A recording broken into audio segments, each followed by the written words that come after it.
In honor of Military Appreciation Month, we're sharing stories of our time with the U.S. Navy on base at Naval Station Norfolk in our Mission Navy Life series. As part of my experience, the Navy invited us to fly around Norfolk in a Nighthawk helicopter. But before we were allowed to go up, we had to get certified and head down, underwater that is, for survival training. The premise itself is daunting. How to survive if our helicopter crash lands in the Atlantic. Before we could do this, we were required by the Navy to do this. You'll take another breath and go right back down. Underwater survival training. This would be if you're in the water and now you're swimming, you've got to get away from the wreckage. As we reporters stand in our summer best, it's clear we're not the usual crowd they get in the pool at Naval Station Norfolk.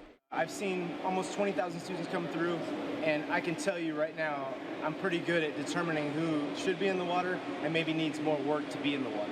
Swimming in coveralls, a helmet, and boots is required to pass the test, simulating what we'll be wearing on board the chopper. All right. There you go. Yeah, dip those in the water, they'll slide on a lot. Got my gear. Let's go. The weight of it all adds about 15 to 20 pounds in the pool. But being able to keep afloat for 2 minutes won't be the only challenge. We also have to break apart and inflate a life vest. Do not fight the water. The more you work, the harder it's going to be. Instead, our instructor, Jesse Lilyman, tells us to move slowly to save energy.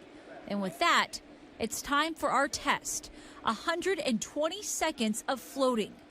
I'm immediately struck by how heavy the gear is and how quickly it leaves me out of breath. Lilyman has taught us to use what's called the dead man's float.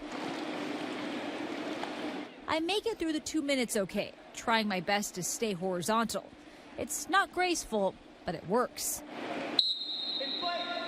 However, then it's time to inflate our vest, and that's when it gets tricky.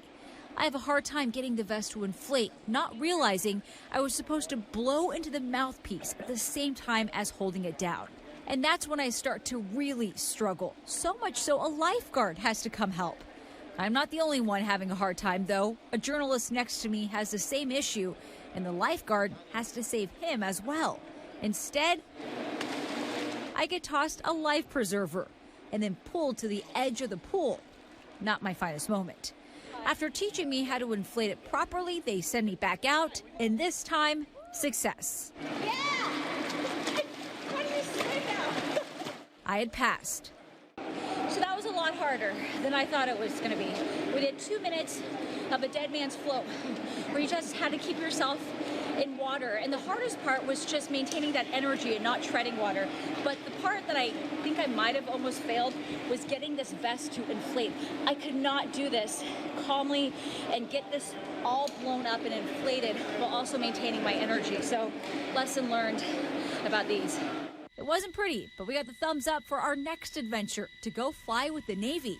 One last piece of advice, just watch out for the sharks.